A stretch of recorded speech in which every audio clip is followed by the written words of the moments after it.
Good morning. I wanted to share everything that God has done for me in the last 24 hours. I kept trying to make a post on Facebook and I couldn't find a short way to put it, so now I'm making a video because it was a sequence of things, not one thing, but many things.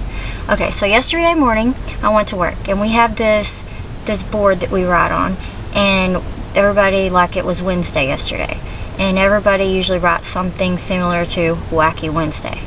But for whatever reason, I wrote on there, Weddings Wednesday. I will probably have to explain that today at work. But anyways, so I went through my day, and after the day was over, I went to church, and I was going to go into the big auditorium with everybody else, and one of the ladies of the church came up to me, and she was telling me that was for married couples, and that they have a women's group. And as we were walking off, she was like, well, that's not really for the married couples. She was like, I don't know why I said that. So I go into the women's group, and the message was about marriage and about weddings.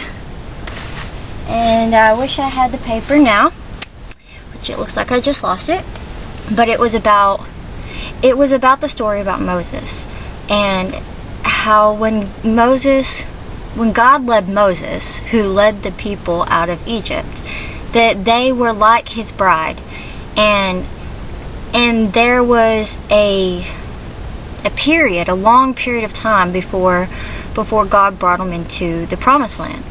And it was likened to a Jewish marriage, because in a Jewish engagement, once they have made the commitment that they are going to get married, they are seen as husband and wife until their vows are taken. Anyways, they just haven't done it, and they are in waiting.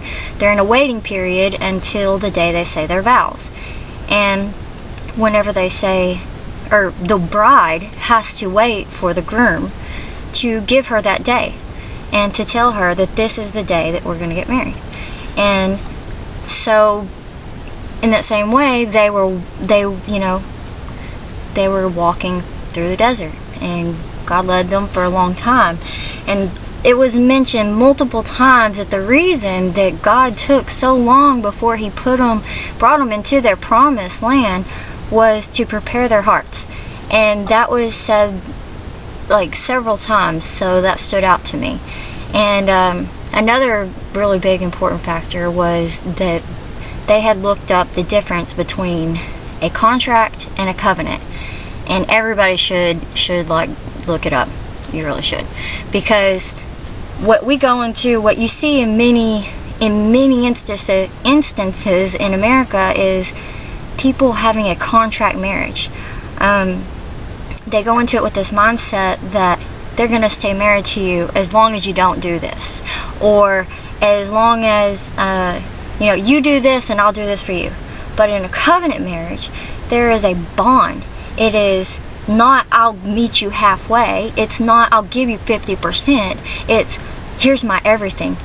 This is till death do us part. There is no end to this. This is a covenant, something that cannot be broken. It is a bond.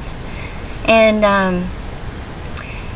then this morning, I'm listening to the radio and to the message, and this pastor is preaching on marriage, and he says that the most important thing is the friendship.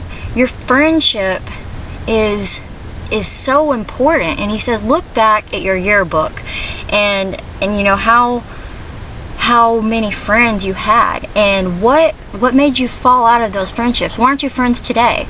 It's not because of a fight. Many of them, I mean, some of them maybe, but it's not because of a fight or because there was a huge fallout, but simply because you lost communication. You just floated away from each other. You stopped spending time together. And so for a lasting marriage and to continue to have that bond, you need to spend time together. You need to have that commitment, that you need your spouse to be your best friend.